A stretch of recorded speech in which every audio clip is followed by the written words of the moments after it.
Because for those that might not have had any situational awareness, in the bottom corner of the screen, you see a logo that's up there. Yes, ladies and gentlemen, DraftKings Sportsbook. Everybody knows DraftKings Sportsbook, baby. Yes, indeed. Not only are they safe, but they are secure and reliable. I'm talking the leaders when it comes to sports betting, baby. And that's what we love about DraftKings, because they always got the fire odds. They always provide us with great incentives to watch these games, and they make the winning a little bit sweeter. And sometimes when you lose and you parlay it the right way, it still can make the loss a little bit sweeter as well, man. Just depending on how those numbers have worked with you. But the reason why I always enjoy DraftKings is because they supply us with an awesome promo code for all the first time people out there, right? Because everybody was the first at something. It was Deke's first time one time, and I'm hoping that it went well for him because he's back. All right. But when you use that promo code MOATS, you can receive up to $1,000 in deposit bonus money. It's a cool concept. Whatever amount you put in up to $1,000, you type in the promo code MOATS. DraftKings says, you know what? I like this guy. I'm going to match that money. All right. Up to $1,000. So it is an awesome, awesome concept, ladies and gentlemen. But we also know this, Deke. Yeah. We know that sometimes people, they overindulge. Right. Sometimes when you overindulge, some people might say that you have a problem. Right. Well, if you have a problem, there is someone that can help you. If you have a gambling problem, say you might need some crisis counseling, maybe even referral services, Deke. Right. There's definitely a number for you to call. You want to know what that number is, Deke? I mean, you kind of got to know the number. If you're going to call someone. If you're going to call, you got to know the number, right? Yeah. Well, ladies and gentlemen, that number is 1-800-GAMBLER. I say it's 1-800-GAMBLER. Well, shoot, man, before we go, because we do got to ask you this final question, man, because we won't talk to you until after the draft. Ooh. Okay. The draft is Thursday, correct? Thursday, absolutely, man. So the question is, who are the Pittsburgh Steelers taking with the 20th overall selection? Who's there? Who we taking? Todd McShay said you're the GM no teams are looking to take a quarterback in the top 19. Uh-oh. That was his reports today. Uh-oh. Take it for what you will. I mean, it's draft. You know how that go. On draft week, everything changes. All the QBs might be available. On draft week, all of a sudden, somebody you've never heard of is all of a sudden a top 20 pick. And Facts. Like, where did this guy come from? Yeah, he was one of my sleepers of the draft. Did you know he's 6'5"? And we knew that for the last month. Seriously, man. I personally think you see a quarterback coming here first round. From everything I read, everything I see, everything you see, it looks like they're similar in nature to how hard they were checking out running backs last year. It looks like they're checking out quarterbacks the same seriousness, the same due diligence. Like, it just seems like they're all checking quarterbacks. So I think you see a quarterback. I think, once again, if Malik's available, I think you see Malik coming here. Okay. I just think if he's available, I think you'll see him be a Steeler. I'm not positive he'll be available, but that's if he's available. Okay. He'll be a Steeler. I think something's going to happen, though. And obviously, of course something's going to happen. But I think a trade, you're going to see something happen that we're just not planning for. Because it's like, it is teams that need quarterbacks moving forward. It is like that. I understand what Todd McShay said. I've seen that earlier when it's kind of like they'll have their pick of the litter of quarterbacks and all. But I don't see not any quarterbacks getting taken before 20. Somebody's gonna go with a quarterback. Yeah. Right. Somebody's gonna go with the quarterback. But I think if Malik's there, I think you see Malik go to the Steelers. Well, that's my pick. I'm glad you said the Malik pick because I definitely like him a lot. But, they also said that JT Daniels is going to be like Malik Willis for W. So, Deke, I'm definitely concerned for you guys going forward. Who's saying this? That's what they're saying on the internet. That's what they're saying. That's what they're saying. They're saying man, the way Malik was able to go to Liberty and just whoo. That's what they said JT going to do, man. They're comparing Slovis to Burrow, though.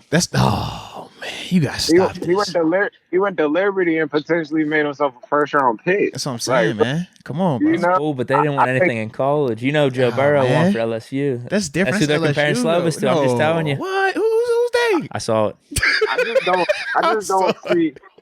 And I can honestly say this because I've never seen it in my time. I just don't see Pitt beating West Virginia. Like I've never witnessed it. You know, He said if he ain't seen it, it never happened, man. you got to think. I was Take me like, I was home. like in high school and stuff like that used to happen. You know, like that was a long time ago. Like I don't really know what that looks like. To the place. Your memory's a little blurry. Almost heaven. Come on, man. Almost we're heaven. looking good out there. It's almost We're heaven. looking good.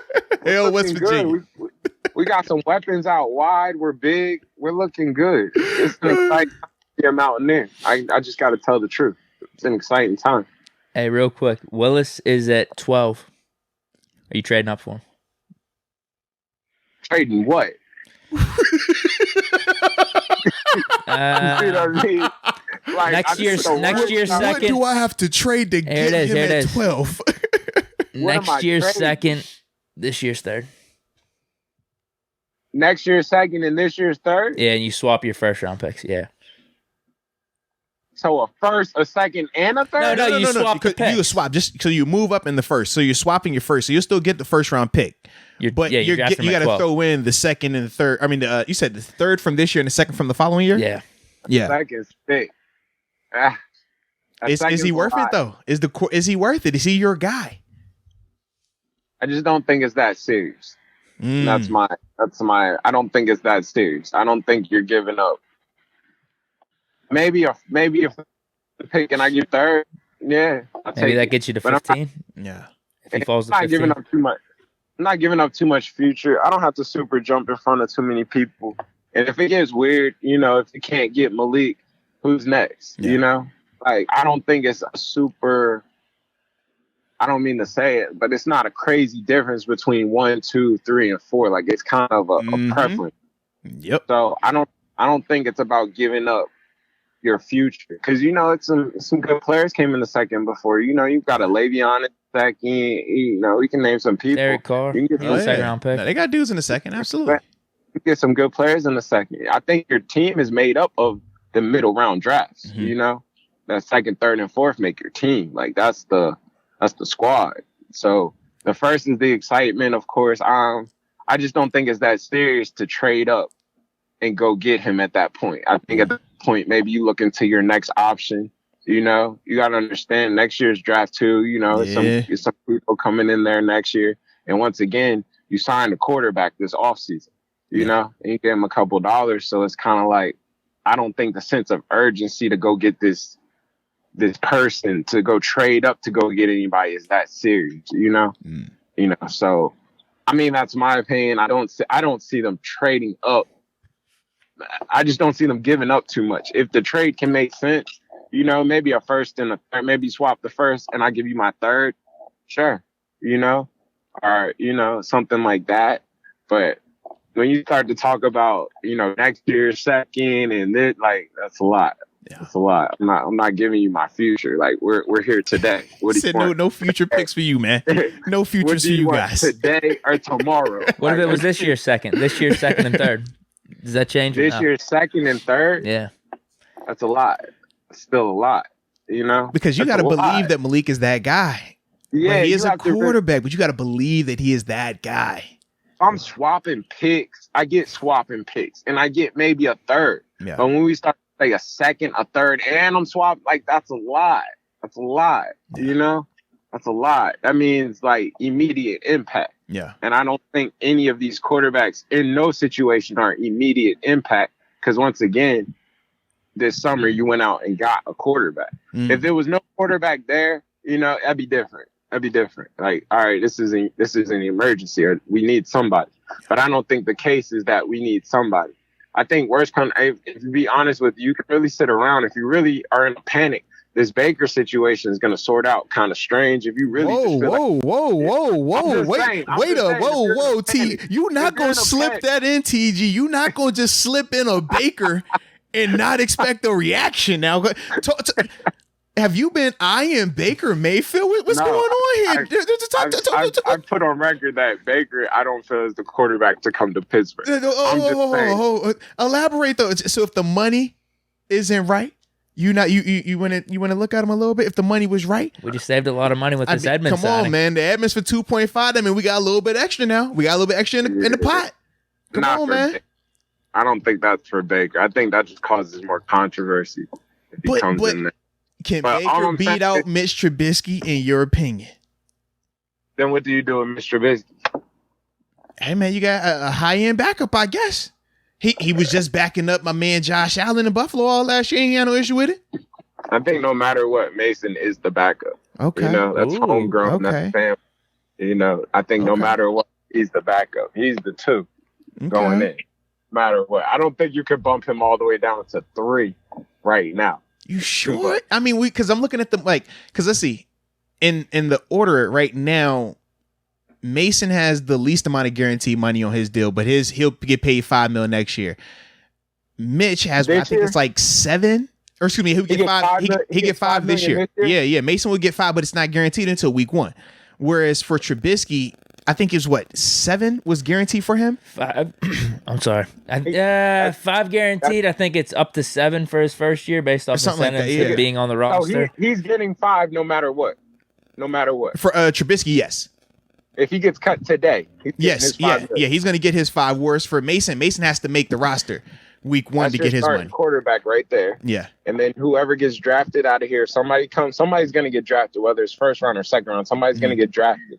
That potentially might be 2, and you might see Mason get traded. You might see some type of package to where what are you doing? You don't want to what are you doing? We'll package these together. Go get something, something like that. But that's why the value of those second rounders and third round, you can't give that away. You can't just give that away. And I don't think anybody is that, like I said, critical up there. But I think you could see something like, say they don't land a quarterback, say this Baker just gets cut, you could Mason get cut. Yeah. Save that money, put that towards Baker, and now you have a credible backup just in case things go wrong. But I think that's a lot of attention in there. I don't know if he comes in there and does that. I think you have to do that like week 1, I don't think you can go into training camp and answer all those questions like that. I think that's a lot, right, especially if there's a young boy, because there's going to be a young boy in there at some point. It's going to be somebody. Yeah, to have Mason, the draft pick, Baker, and Trubisky. We were talking about that. It's kind of like overkill. That's a lot.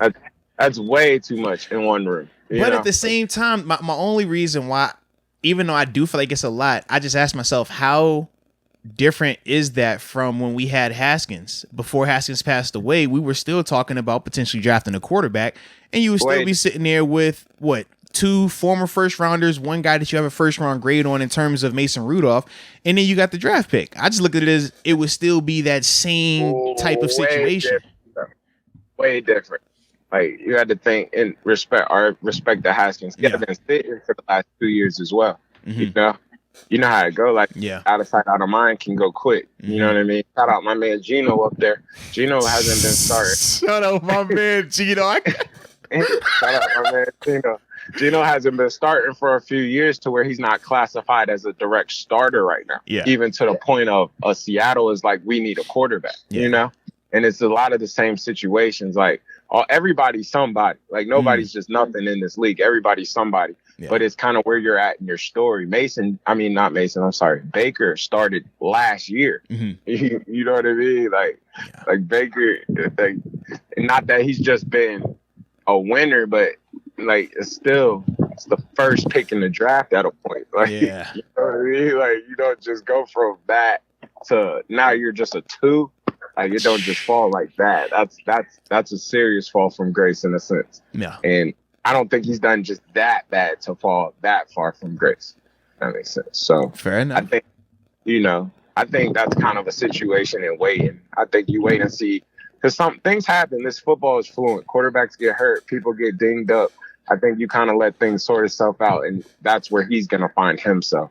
But I think you'll see a young quarterback come in here. I think that's the setup. It's a new QB coach in the building. Mm-hmm. They're setting up to where I see a young QB coming in here. You'll see Mitch be the one. I think it'll be interesting to see how that sorts out. Now, that's the question, whether it's Mason or whether it's the back or the new person.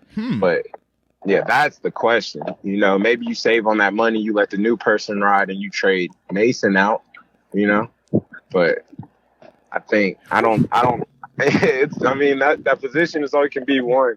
And you don't want to just have money just sitting and holding. Yeah. You know, especially if it has no chance to play. You know, so. I think that'd be interesting. I think that's more of the scenario you'll see than anything.